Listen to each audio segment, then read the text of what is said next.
Good afternoon, and welcome to the special Diamonds show, Diamonds Forever 3113 show here on January 6, 2015.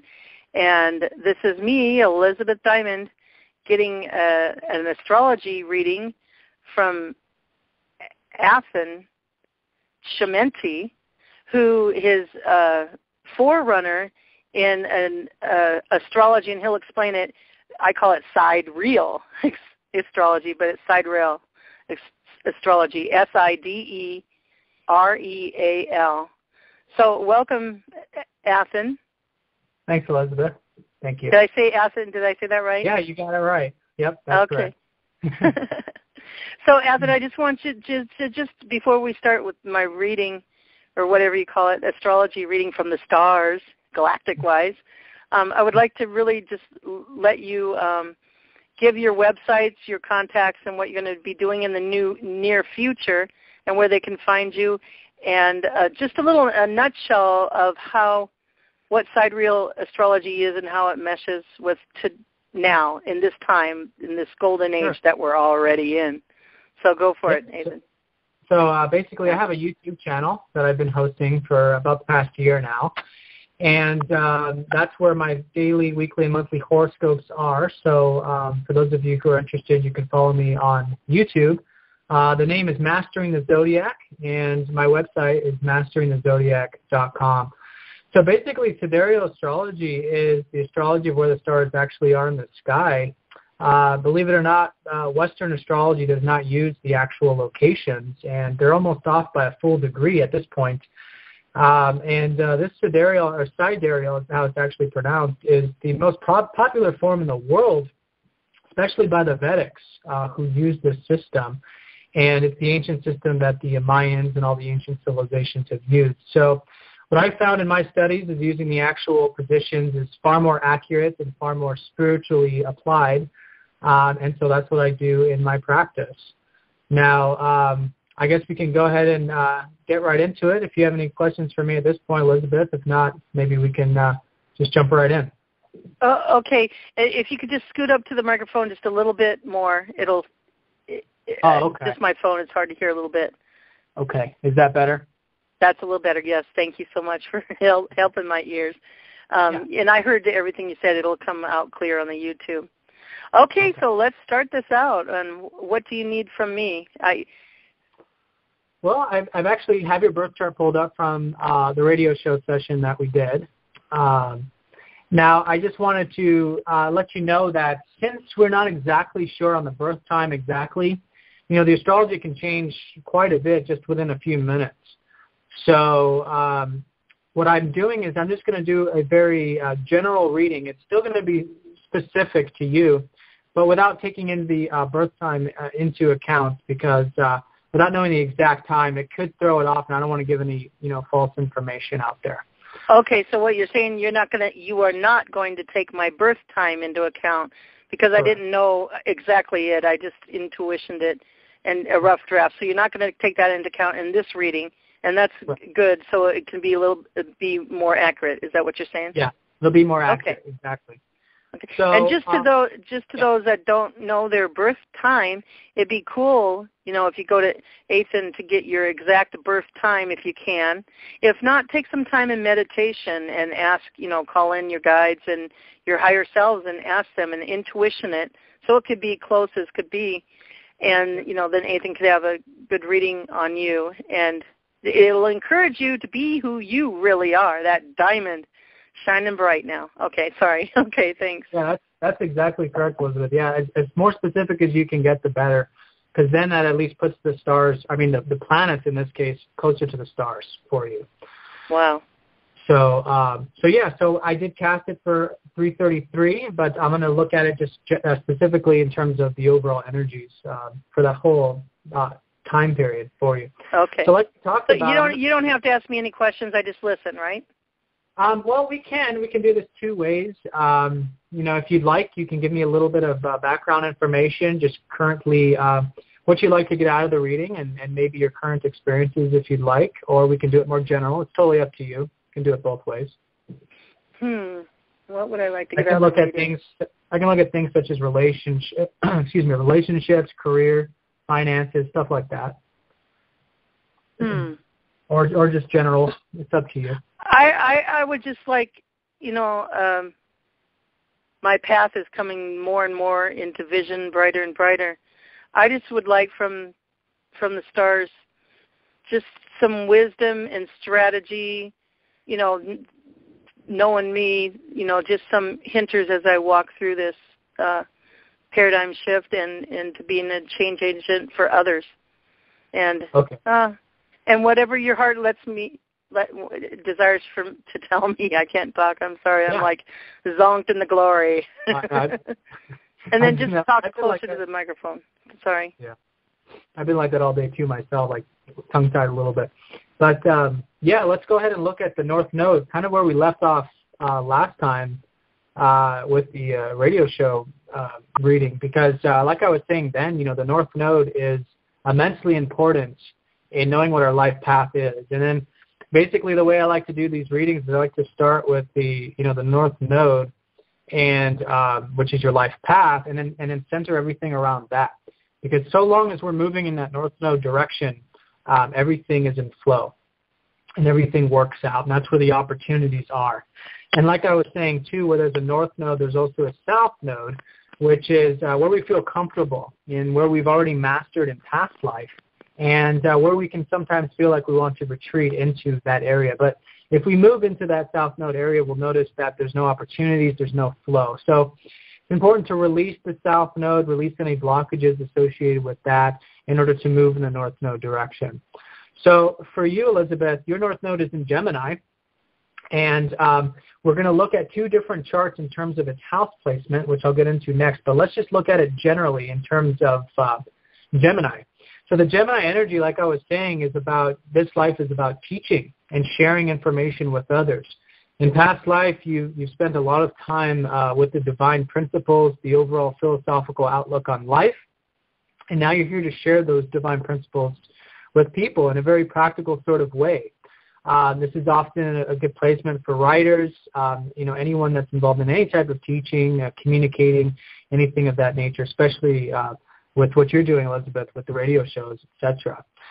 So the more of that stuff you do in terms of writing, communicating, if you treat your relationships, for example, in terms of wanting to learn and sharing and teaching within your relationships, that'll of course culminate and really expand that area of your life. But it's pretty much any area. The more that you treat it as a learning experience and share your wisdom, you'll notice that overall that area is flowing for you. Now, there's two house placements for the North Node for you. We're going to look at both your solar chart, which is basically casting your chart around your sun, and then we're going to look at your lunar chart, which is casting it around your moon. So essentially, these two charts is kind of like looking at it in a masculine and feminine sort of principle. The sun being what you might call your expansive masculine side, and then the moon being more of the feminine receptive side. So in terms of, let's go ahead and start with the receptive feminine. That North Node is in your 8th house. And this is what I was talking about too in terms of getting deep. This life is about getting deep, going deep, not so concerned about the physical, surface level things anymore like you were in past life. In past life, you've mastered what you might consider the more earthly, natural elements of life. This life is about getting into the watery sort of energies of what you would consider like Scorpio, for instance, or the 8th house, which is transformation, depth, seeing beyond the veils of life, getting into things such as the occult or esoteric information, spiritual information, psychology, all of these kinds of things that really allow you to get deep and to see things for how they actually are. And then again, of course, tying it all back together, sharing it with the world, which is what this this placement in Gemini is all about. Now, because your North Node is very close to your sun, it's very self-expressive energy as well. It's very important for you to express yourself, and this is, again, exactly what you're doing. So it's all in alignment with that. Now, in terms of your solar chart, so now it's a little bit more of the masculine sort of energy, your North Node's in the 1st house. So what this is about motivation, and it's what I'm getting a sense of is motivating people. So through this wisdom that you share, there's this motivational energy behind what you're doing. While it's deep and it's spiritual and it's real and raw and true, it's also very motivating and inspires people. So this life is very much about inspiring both yourself and others and bringing those elements, again, into different areas of your life. And the more that you find that you tap into your own inner courage, your own inner resilience, the more it's going to benefit all areas of your life, especially relationships, because there's a nodal aspect relating to people here, which is by being that natural leader and taking on more of that leadership role in this life, people will really benefit from that, and they'll be inspired by what you do, and you'll motivate them to really tap into that inner resilience within themselves. So that's overall, very generally, your life path. Now, what we can do is to take it one step further is we can look at the ruler of this North Node to get a little bit more of the specific information in terms of how it will manifest. Before I go any further, though, Elizabeth, do you have any questions for me at this point or anything you'd like to add? Hello? No, you're doing great. Thank you. Keep going. Okay, great. So the ruler for your North Node is Mercury, and Mercury is in your 12th house. So what this means is this whole, the way you go about doing it is through spirit. It's through sharing the divine principles of compassion, of presence, of peace, of meditation. And also, again, it's strongly associated with relationships here because your Mercury is conjunct up to Venus. So there's this helping others get in tune with their spiritual side, spiritual nature, and, of course, getting in touch with that yourself. So this lifetime is very much about cultivating relationships, like I've been mentioning. It's about sharing with those relationships, and what you're sharing and what you're cultivating is a very deep and spiritual connection, not only behind the truths in what you're saying, but also within the relationships themselves. So that's in relation to your solar chart. Now, in relation to your lunar chart, your Mercury is still in that 8th house. So, again, that's an indicator of going deep with sharing information. So the beauty of what the ruler does is it shows us exactly how we can really cultivate this life path of ours. So for you, it's, again, focusing on the deeper elements of life and the spiritual elements of life. They're both very spiritual houses, very transformative houses. And on a mundane level, just to kind of put it in a grounded sort of perspective, the 8th house does have to do with sharing resources and sharing things with others. So tapping into the very healthy dependency, in your relationships as well will really benefit you. And doing things because you really enjoy it, because there's this underlying real passion. Because, see, in past life, you've spent you made a lot of your decisions based on, what it was like materially and how you could enjoy it materially and perhaps financially in abundance, those kinds of, perspectives. But in this life, it's not so much about what kind of abundance does it provide, what kind of physical abundance in particular does it provide, but what is the real connection? Do I really enjoy what I'm doing? Is there that real spiritual depth and connectivity? And it sounds like everything you're doing with the radio show is totally in alignment with that. And you'll notice that naturally when you're focused on, connecting to things on that deep level, you will have the abundance and everything that will come naturally without needing to focus on it. Because, see, in past life, like I said, you already mastered the abundance. And now in this life, it's about connecting to the deeper side of life. Now, another element, too, in regards to the more mundane, what you might say mundane aspects of life, is that in past life, you've actually already mastered relationships, and so in this life, it's very much about you, actually. And so you want to be self-oriented in terms of how you go about this. It's like not needing to rely on other people's ideas too much in a sort of retreating sort of way. Because, see, in past life, it's showing that, perhaps you had a really good one-on-one bond or one-on-one connection, and you're used to working on things, in a very, one-on-one sort of level where you might be able to rely on someone else, like a business partner or a romantic partner, to make decisions. So in this life, it's about doing it because you want, helping others because you want, making your own goals, your own ambitions that are, of course, there to share the information with others, but not because it's necessarily anyone's asking you to do it, or there's a relationship there that's providing that for you. It's that you want to do it yourself, and you are gaining that satisfaction in sharing that information, etc. So that's very important in terms of where this whole leadership quality and everything comes into play on a very grounded sort of level. So what we just covered, Elizabeth, is we just covered the life path of your birth chart, and that is, like I said, how everything relates back in terms of your overall life. Now we can get into the other areas of your chart in terms of the other planets, but it's all going to relate back to this. So before we go any further, I just want to check in with you, see how you're feeling, see if this resonates with you, and if there's anything else you'd like to add at this point. Everything's really good. Okay. So I'm just going to keep on spitting the stuff out. If you have any questions, just feel free to interrupt me or let me know if you want to. Okay, I will. Or have any questions. Okay. So basically, the next place I would look at in terms of the birth chart is your sun and moon elements here, because they're very important in terms of the sun, in terms of where we gain our vital life force and creative energy, and our moon in terms of where we feel nice and grounded and emotionally secure. So for you, where you gain that vital life force and energy and passion and creativity is, again, by these communications and exchanging information. So there's a double fold there in terms of doing these things. You'll not only feel like you're contributing and it's in your life path, but your life path is meant to be creative. It's meant to be passionate, very self-expressive.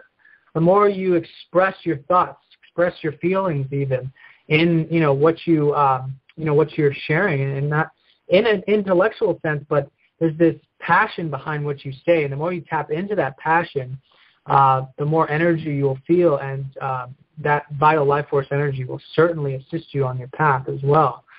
So tapping into the creative, passionate side of life is very much in alignment, especially about sharing ideas. And you'll notice the more you share ideas, especially these deep ideas and such, you'll gain that vital life force energy. Now, in terms of the moon for you is in Scorpio. So this is where we feel nice and secure emotionally. So it's very important for you to connect to the deeper side of life, the deeper side of relationships, the deeper side of everything that you do. Again, relating back to that North Node, you'll feel nice and grounded and secure in that process. It's got to be, in other words, things have to be true. Things have to be real. They have to be meaningful. They have to be raw, transformative, spiritual. And when they are, you feel nice and secure, nice and comfortable with those things. So that's very important in terms of the because we all need to know how we feel secure, and it's different for all of us. And that's when, things are nice and stable in our lives. So now let's go and look at the next set of important planets, which is Venus and Mars in the birth chart. And again, we're dealing with the masculine and feminine principles here. Mars, of course, the masculine, which is about drive, confidence, courage, achievement, and Venus, which is the receptivity and enjoyment and artistry and imagination. So let's go ahead and start with the Venus energy. The Venus is in that Gemini. So you have this whole configuration, what's called a stellium in your 8th house, involving those planets, involving North Node, the Sun, Mercury, and Venus. And it's actually two conjunctions, not a stellium. Stellium would be a collection, but they're all blending together nonetheless. And an important thing here is that, again, the teaching, sharing, and all this is what you enjoy. That's where you're passionate. That's where you meet people, too. Venus is where we meet people. So teaching, sharing, especially on that deep level, again, is very, very enjoyable, and that's where you will make your best connections, you might say. And also that, enjoyment is, through sharing those ideas as well. Now, in terms of Mars is in Leo. So now we're getting into a very expressive energy here, too, is that you're motivated by the things that are important to you. That, these things you want to say, these things you want to perhaps put out there and express or create even. And there's a tremendous amount of drive and ambition behind it. And I think this is where it really comes into play with a lot of the things that you do on a public level, because Mars in the 10th house is about achievement in the public sector. So you're very much motivated by, like I was saying, getting that information out, but just in general, doing things for society and helping others around you in terms of your service work and what you're contributing back. So with Mars there's a tremendous amount of motivation and achievement. So the more you tap into that, the more it'll unlock that motivational energy behind what you do. And of course, that's just equally as enjoyable as Venus when you're enjoying those goals and setting those milestones by expressing yourself and doing a lot of these, what you might call career or public-oriented sort of things. Hey, I have, and would you say the more I tap into that motivation, what you just said, the easier I'll just walk through doors. Think doors are just open. As soon as I look at a door, it's just open to, for that creating. Okay. Right. Yep. Thank you. Go ahead. Yeah.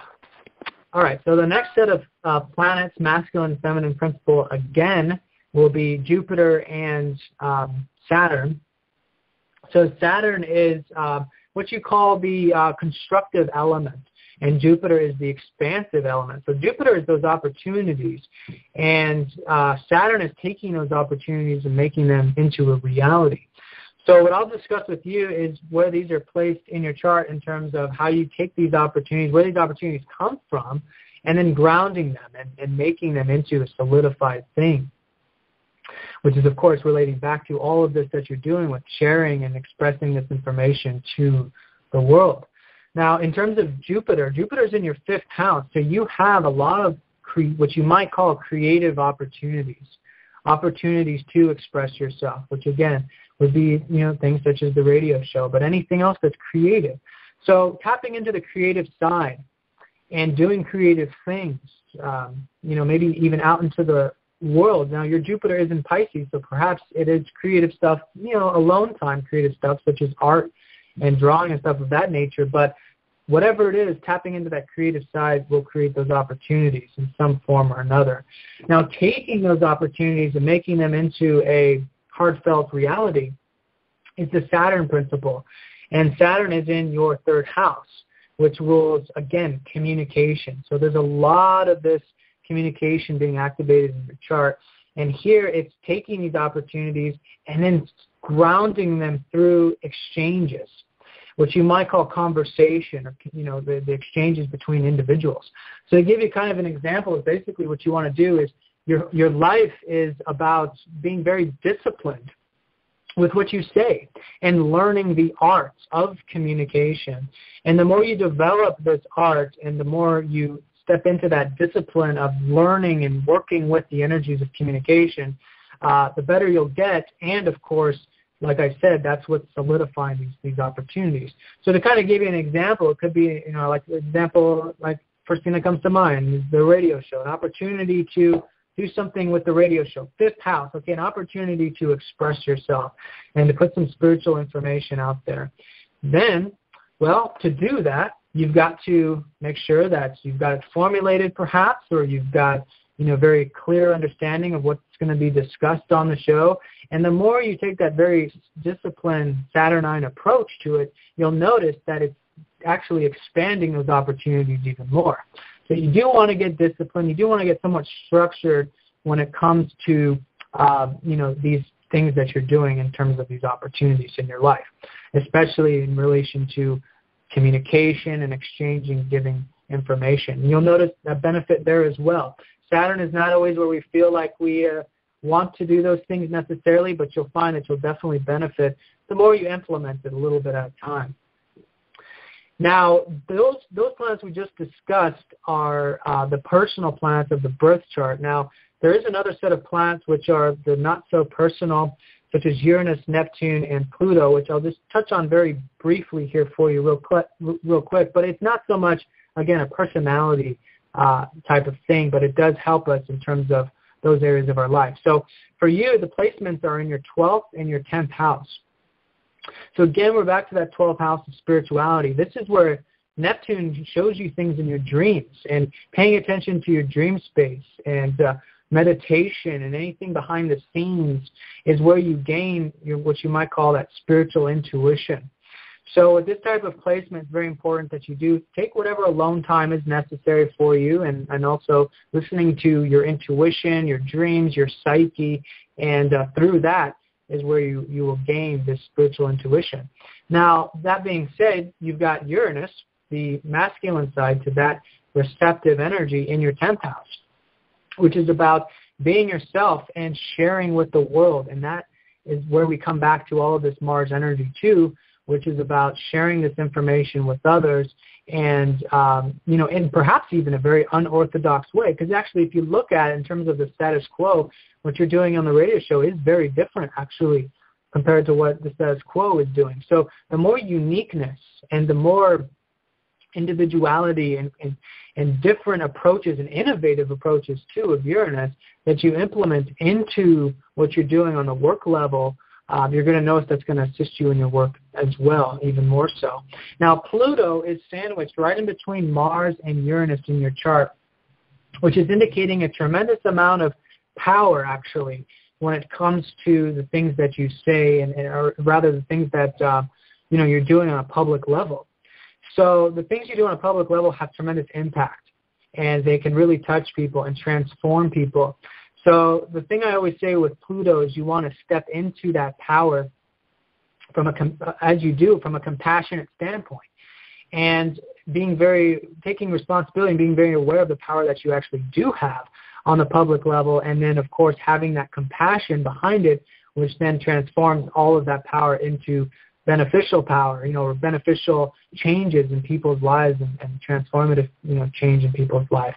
So it's stepping into that power and taking responsibility from it, especially in terms of what you express and what you say, and having compassion behind those messages, which will have the greatest positive, what you might call positive impact. So that's your birth chart in a nutshell. Now, if there's any areas in particular that you'd like to look at in terms of maybe relationships or work more in detail, let me know, and I'll look at that. Otherwise, what we can do next is we can look at the transits coming up for you here in 2015. Let's do relationship and financial. Okay, great. Or currency. I don't like to say financial. I'd say currency. Okay. All right, so relationships and currency. So let's start with relationships, and the ruler of your 7th house, let me recast your chart. So I'm going to do this for your moon chart here. The ruler of your 7th house is Taurus, and this is because your moon is in Scorpio, and the ruler of your 7th house in your solar chart is Sagittarius. So merging those two elements together, essentially it's like, in terms of Taurus, it's about having simple relationships, things that are enjoyable, and they're not so serious and intense. They're just on the surface, very enjoyable, very nice. Taurus rules Mother Earth and rules all of the, what you would say, the material abundance around us. And so when it comes to relationships, it's about the simple relationship, is it enjoyable? Is it pleasing? Is it sensual? Is it relaxing? Is it invoking the senses? So approaching relationships in that way, and then of course also, what you might say, attracting relationships people who have those types of elements will definitely benefit you. These are the types that are very good for you, the Taurian types. Also, of course, the Geminian types, which are the communicators, teachers, students, and again, just like you with the anything you're doing on the learning and teaching sphere, because your Venus is in Gemini.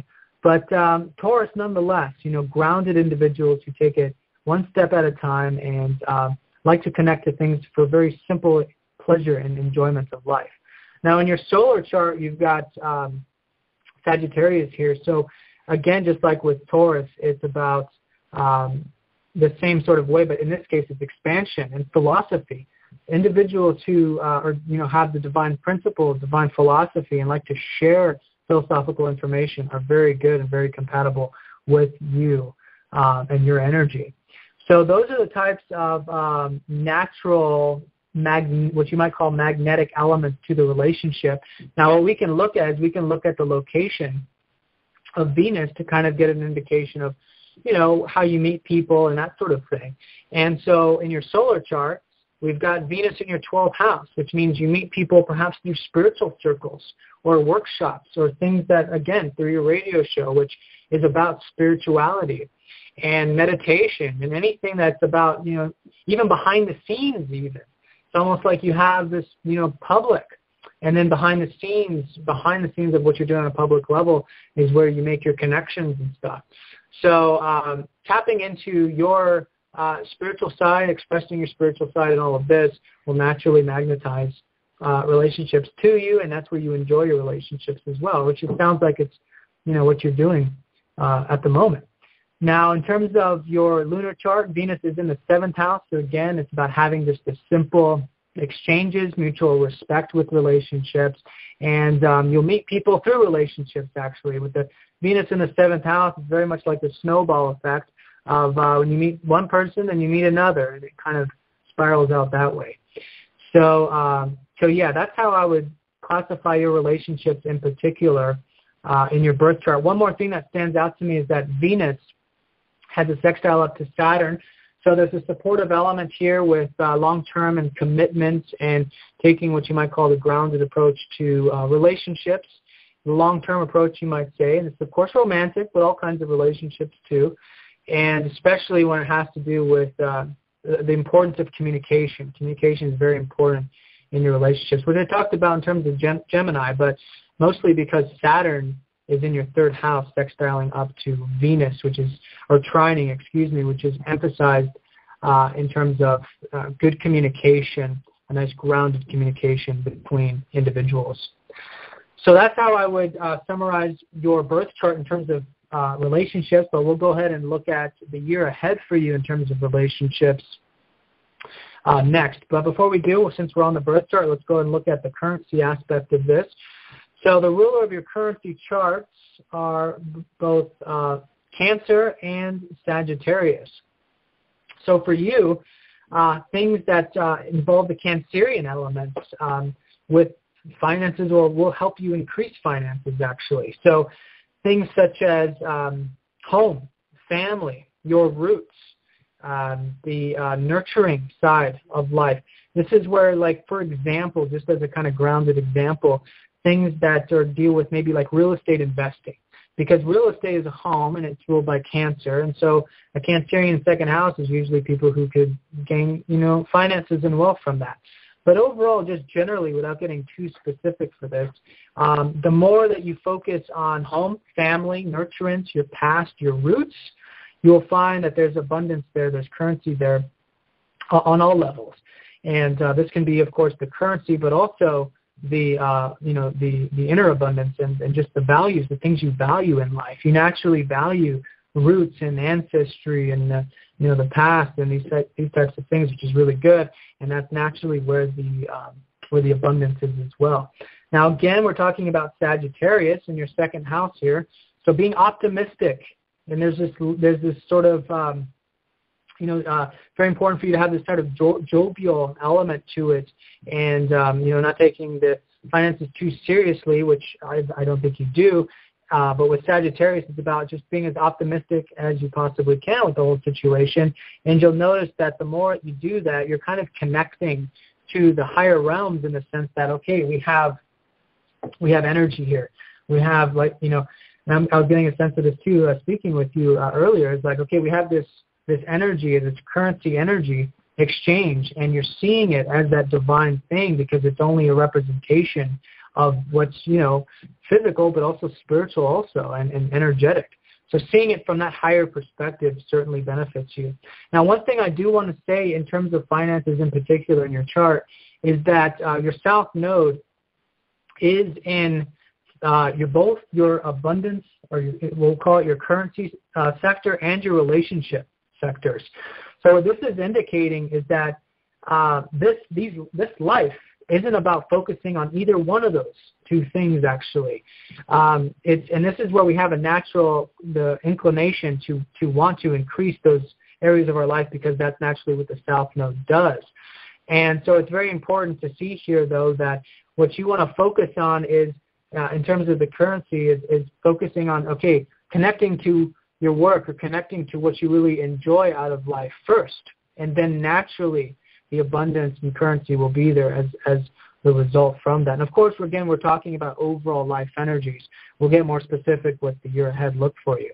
And then in terms of relationships, it's focusing on yourself, what you're doing, your goals, your ambitions, and then naturally the relationships will follow.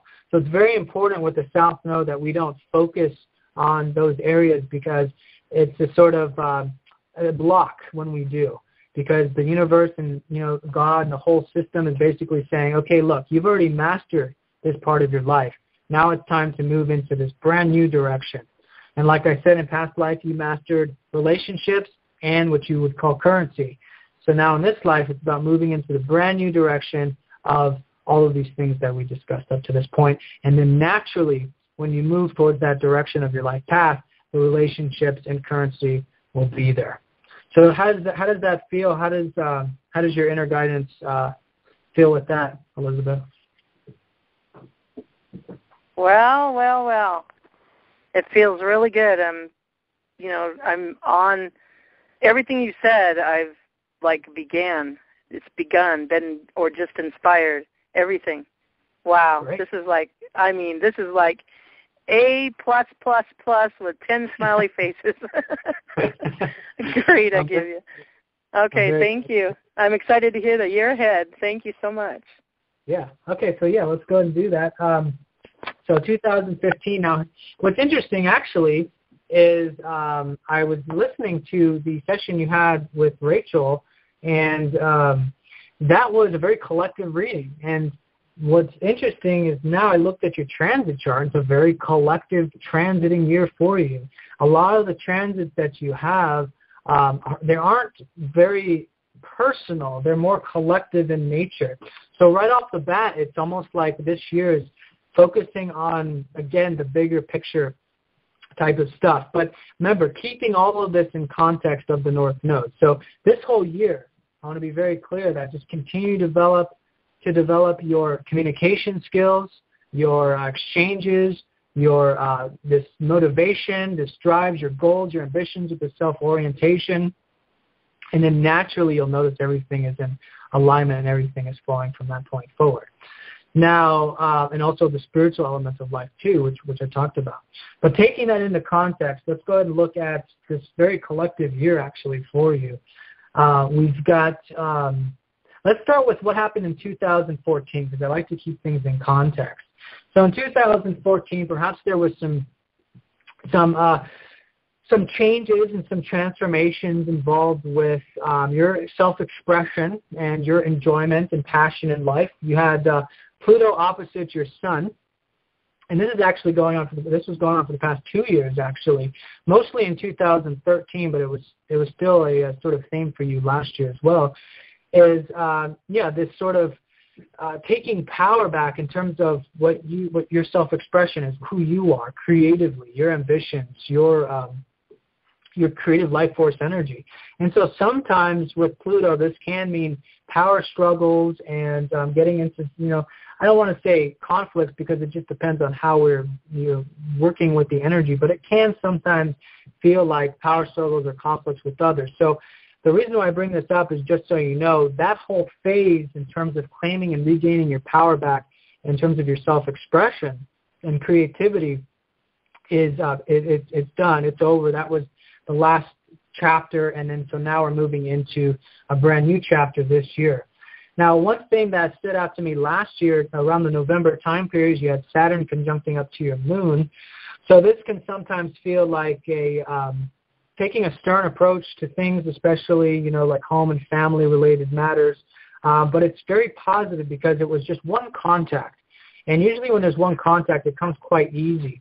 And the Saturn is teaching us the discipline and maturity. So with the one contact with Saturn, it's almost like it's just this quick thing, that you did internally or what have you, that was having this stern and grounded approach to either home, family, or your emotional state.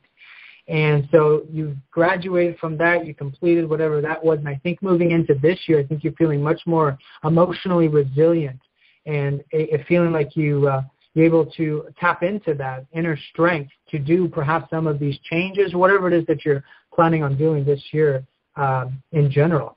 So that's very nice. So I think coming out of 2014, I think you gained your power back in many ways. I think you've found a creative inspiration, a voice, or a self-expression in some sense, or maybe it was your creative abilities, and also your ability to really take a masterful approach to how you feel and tapping into that inner resilience. So taking those lessons, you might say, or experiences, rather, that you had last year into this year, we can have a much clearer kind of notion. So the first thing that is standing out to me about 2015 is you've got two, like I said, very collective sort of energies. You've got the most collective of the two, which is Pluto sextiling up to Neptune, which is this whole thing where this whole kind of generation and everyone born around your birth date is experiencing right now, which is getting very involved with worldly, otherworldly ideas and mystical and spiritual ideas and beliefs, and getting into that. And in the case for you, it's sharing it with the world. How can we connect to, the other, dimensions in life? How can we connect to our guides, our spirits? How can we, bring and be a sort of bridge, is what I'm getting a sense of for you, is like you're a sort of bridge between the otherworldly and this world, or the other dimensions in this world. And so that's going to continue to be a very important role for you into 2015. It's being that bridge and explaining to people, like I said, in that very practical way, in terms of, okay, how do we take these spiritual insights? How do we take these insights and these messages or what have you that we're receiving, and then applying them practically, applying them in a way that we can rationally understand them, in a way that we can, digest them so we can put them to good use. Because, of course, we are here on Earth and we are grounding these spiritual energies. So for you, it's explaining it in such a way that people understand and are also, they receive it at the same time. So taking that grounded approach to being able to do that as well. And it's going to be very powerful, and this can really, like I said, change the lives of many people, especially for you with that Pluto in your 10th house and Uranus in that 10th house, which is, that power I was saying in terms of your voice and what you're doing on this public level. Now, the other major the transit for you is you've got Saturn squaring up to Uranus, which is this whole grounded change. There's going to be what you might feel like one part of you is wanting to just get up and make some sudden changes and to do perhaps some radical things. And then another part of you is probably going to be a lot more grounded in terms of, okay, but first we got to, make sure we take it one step at a time. And the thing with this transit is that there's a balance that needs to be struck. There's a balance between the overly realistic perspective and then what you might call the overly, radical perspective. And so the part of you that wants to, in other words, the part of you that wants to suddenly make some changes and do these things that you feel are very important for to you, which this year is going to be about making these changes that are very important to you. You just want to be very, very grounded in your approach. You don't want to get it off kilter. You don't want to be, leaning too much into one extreme or the other. The other extreme is not taking it too seriously, because if you get too grounded and too serious about these changes you want to make, then that can feel very heavy, and it can feel like there's no fun. There's no fun in your life because you're not able to do these things that your true self is wanting to experience. So the way to utilize this transit to its utmost is to, like I said, merge those two together. Really see how you can ground your change. Really look at your life and say, okay, where do I want to make these changes? Where can I have more freedom in my life? And then what do I need to do physically? What do I ground in a grounded way? What do I need to do to make that a reality?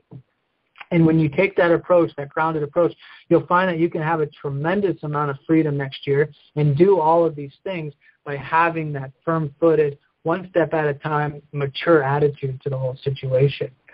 Now, coming a little bit later on in the year, we've got Uranus conjuncting up to Jupiter, which is starting in the May time period and onwards, which is very nice, actually. When these two planets come together, it's very lucky. It's unexpected as well. So what I'm getting a sense of is later on in the year, like I said, around May time period, I think you might have an unexpected opportunity or multiple unexpected opportunities, which then move you into a new direction. And I think the new direction is very much associated with, again, grounding the opportunity and making something of it. But really look out for that, because like I said, when these two planets come together, it can come out of nowhere, and you kind of have to, in some cases, make some split decisions all of a sudden because the opportunities can be so sudden. So I guess my only advice in terms of that is to just be very clear about what you want, and then that way in May time when it comes around, you'll be able to really know what the opportunity is and how to capitalize on it. But either way, I think you're going to notice it. I think you're definitely going to have the opportunity to do it, and I see it as very much associated with what you're going to be doing next year. So that, in a nutshell, is the major transits for you next year in terms from what I can gather with, the general birth time. So what I can get into for you next is I can look at how these are going to be affecting you, or not affecting you because they don't have an effect on us, but how the year might be, categorized in terms of relationships and work and specific areas of life. So that is, I guess my question is do you have any questions for me at this point before I proceed with the next little section there? You say all that's a nutshell? Wow, that's a lot. No, if that's a nutshell, man, we can really learn about our lives just in these readings and Rachel's readings.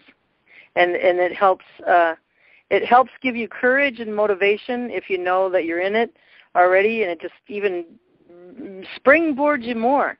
And the ones that don't, these kind of readings, like, wow, they will just put you right on your path. Thank you so much. I'm just really enjoying it. Thank you. You're very, very welcome. Yeah, that's exactly what the astrology does. These are things that we know we're experiencing. These are things we know that we want. And having astrology is a confirmation to that. And when we have that confirmation, then it lets us know that we're consciously in alignment with our path. Because what sometimes can happen is sometimes we can, have a different consciousness to what we are truly wanting to experience. So it really helps to keep that into perspective. And that's what the North Node really does. This is what we truly want. Oh, yeah, this is what we're building this year. And to go through it with that sense of flow and ease. And for you, it's all of that communication and expression that I was covering today. So let's go ahead and look at relationships for you this year. Now, like I said, the ruler for you of that seventh house, well, the cusp is Sagittarius, and the ruler is Jupiter. And so Jupiter, any aspects to Jupiter is what's going to show us kind of how that area of our life is going to be changing, or where, the opportunities are going to be. So in terms of this is where we get into the Uranus conjuncting up to Jupiter aspect. And so I think that these opportunities and what have you is going to come through someone or people in general, or in the relationship sector of your life.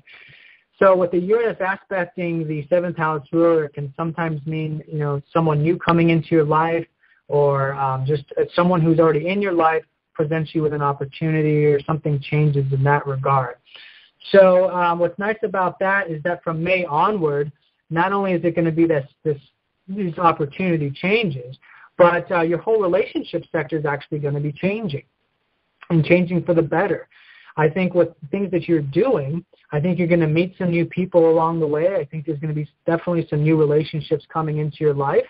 And that's just the nature of when we change, naturally our relationships change as well. So positive changes there. And with Uranus, I want to say it's so important for there to be freedom in relationships, of course. That's definitely going to be the emblem for this for you, which is having that autonomy with individuals, coming together when you enjoy life, at the same time, but respecting each other's individuality, each other's unique ideas. And I think the more that you step into your own autonomy and individuality, the more that naturally it'll allow others to have that autonomy as well. And, that will benefit the relationship, stepping into that sort of individuality true self, unique self-expression of the souls of your relationships. So that is your relationships in a nutshell based on this general time. Let me see something real quick. Let's go ahead and look at your work sector. Now, your work sector is ruled by Pisces, which is also a ruler of Jupiter. So there's a connection here, and it probably does have to do with, like I was saying, opportunities coming through people, but maybe people through your work or relating to work in some way. And so what this is indicating, too, is that while there's going to be changes with the relationships, there's also going to be changes with your work and what you're doing on a public sector. And I think you're going to be very excited about it, because Uranus is about like being excited and being passionate about what you're doing and being unique and interesting, and then really invoking the self, the true self, and that freedom that brings. So I think there's going to be some changes definitely from May onward, and you'll definitely benefit from facilitating those changes in your life, especially involving what you're doing on a public level, which is, of course, the radio show, but anything else that you're doing on a public level as well. And it could also even mean new things, too, where you might find that you want to do multiple things. Maybe you want to, do the radio show along with this other thing and this other thing and this other thing, and doing multiple things to, enjoy that and tap into the excitement that brings. So also relating to this as well is your currency sector as well. Sagittarius, like I said, rules that currency sector. So some new opportunities there. I think it's all related. I think maybe because it's going to be involving something public, and I think it's going to be involving something relationship related. It's probably going to also be involving some currency and maybe, increasing that in some way by doing these things, or perhaps just connecting to it again on that very deep level that I was talking about, and then naturally the currency might just start to come in. I don't know. Donations is an example because it's unexpected, but then it's there because we're just following our heart path. So the important thing here, again, is to notice that the North Node here is focused on doing it because you truly enjoy it. But I think there might be sudden opportunities to increase the overall currency and abundance sector as well. Now, let me go ahead and have a look here in terms of these two particular areas of your chart which are going to be activated next year. One of them is your home sector, just minorly. It's the one with Saturn squaring up to Uranus, because Uranus rules your fourth house in your lunar chart, which has to do with, all of these, groundedness that I was talking about. Maybe it's making some changes around the home or something home-related where you're going to be really feeling like you want to make some changes there. So you're definitely supported in 2015 if you do decide on making any changes around home. And, of course, this can mean like renovation. It can also mean moving if that's, on the table. But anything that's just, involving the home. And, of course, the fourth house is much more than this. It's also family and, again, the roots and past and all these things I mentioned. So whatever it is, I think there's going to be constructive energy being put into that area. So that's going to be very good in terms of what you're going to be enjoying, making changes towards next year. I think it'll be home, family related. Another area that I think it's going to be related towards is whatever you're doing in spirituality. I think there's going to be changes to your these divine principles about your spirituality. The whole your overall life view in general is going to be changing next year as well. So that is where you want to really bridge the gap. You want to see how you might be able to ground a lot of these spiritual ideas into physical form the same way you might be grounding these changes that you want to make in the home sector as well. So let's go ahead and now look at the other area that's being activated. One of them was Nathan? One of them is, I'm sorry? When you say next year, are you mean in 2015 or 16? I got so used to saying that for 2014. Yeah, but I know. 2015. Yeah. You mean it this year? Okay, thank you. Yeah. I'm muting out. Yeah. Okay. So this whole year, is where these changes are going to be. And let's go ahead and look at this career, because now your career is being highlighted here in another sector. And this is relating to the opportunities. Again, Pluto sextiling up to the ruler of your career sector all of next year, which is, I think there's going to be opportunities all year long for you to do things on a more public level, or to, and if you call it your career, what have you, it's expanding that. Expanding these big picture goals or these big picture plans and things that you're working on. Opportunities all year long. Now, this is the type of aspect where you don't want to let it pass you by. It's an opportunity. So it's not a given. It doesn't necessarily mean that there's going to be changes here like there was with the other aspects. This is a sextile, which means it's going to be an opportunity, but you got to walk through the door. You got to be the one to take initiative and make those changes in that sector. So my advice to you there is all next year, when you see those opportunities, they're going to be there. Take that power, take that charge of this part of your life, which you do so well, and make these, make these opportunities into something, and into a sort of what you might call a reality. So that's going to be very good opportunities for you in that sector. Now let's go ahead and look at where this other area. Okay, your self-expression is another area where there's going to be these opportunities. So self-expression is going to be highlighted. I think creativity, tap into your creative side next year. You're really going to benefit from that. It's going to invoke a lot of the passion that I was talking about. And even if it's just a side project, but also maybe even bringing in more creativity into what you're doing on a public level as well, or doing creative projects in the public sector all of 2015. So tap into that self-expressive side. That's also romance too. There could be opportunities for romance next year also, because that's a fifth house related thing.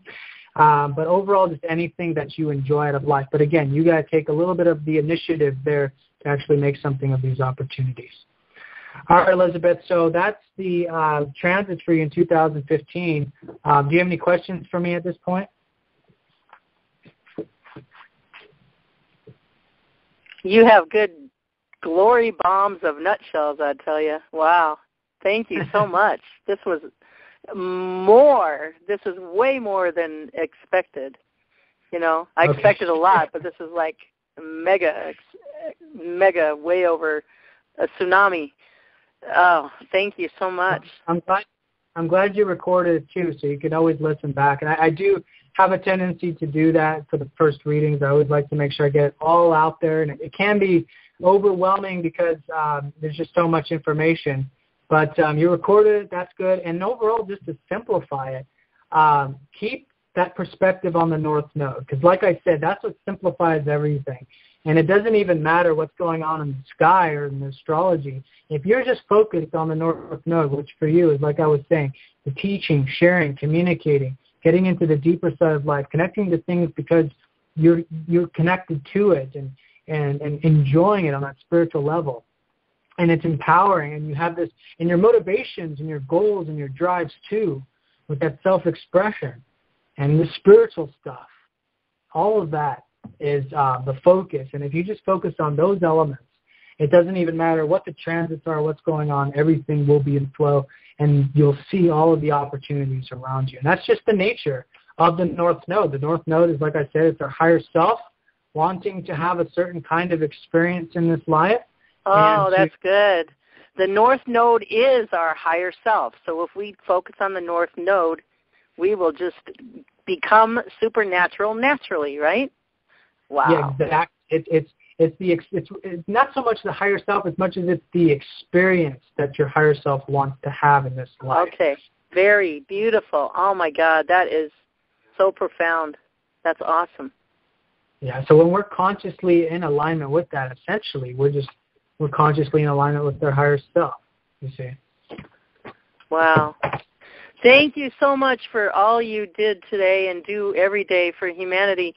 And if you would like to give your information again, where people can find you for readings, and I know you can mention the YouTube you and Julie may be doing, and then give your, I call her your wife's link, so she does the tarot readings, if you would, for the end of this call. Yeah. Yeah, absolutely. So, and anything else you would like to share, I give you the floor. Yeah, no, that's pretty much it. I just wanted to make sure I gave a good reading for you. This is a reading that I would do for any clients. Is basically what I do for a living on a day-to-day basis. And I also do the YouTube on the side. So for those of you who want to follow me on YouTube, it's Mastering the Zodiac. And if you'd like a personal session, it's masteringthezodiac.com. Rachel, my partner, she's the one who does the tarot cards. She's very good at those. And if you'd like to get in touch with her, her website is rachellynn.com. And Elizabeth, I just want to say thank you again, and I hope you have a beautiful, beautiful 2015. Thank you again, my brother, and I diamond you with a whole big group of diamonds, okay? Sounds great. And I'm Thank looking you forward so much. to the show, too, in February, by the way. The show, in February, that's going to be great. Yeah. And it's going to work out great. Yeah. Okay, so it's glory time in the world, I tell you. And with this reading, boy, I can really expand it, and everybody can expand it more and more with more courage and taking those leaps of faith. And, receiving all the opportunities that come along. Don't have to think about it. Stop the stinking thinking and just grab onto it and take the wild ride of life, right? Right. Yeah. Exactly. So thank you. Yep. I'll put this on the blog, and I'll put it up on YouTube. And look forward to the show. Yes, Ethan and his partner will be with us in February, and I'll announce it on the Diamond Show. So that'll be great. Yep. All right, Elizabeth. Thank you again. Have a great day. You too. Take care. Bye-bye.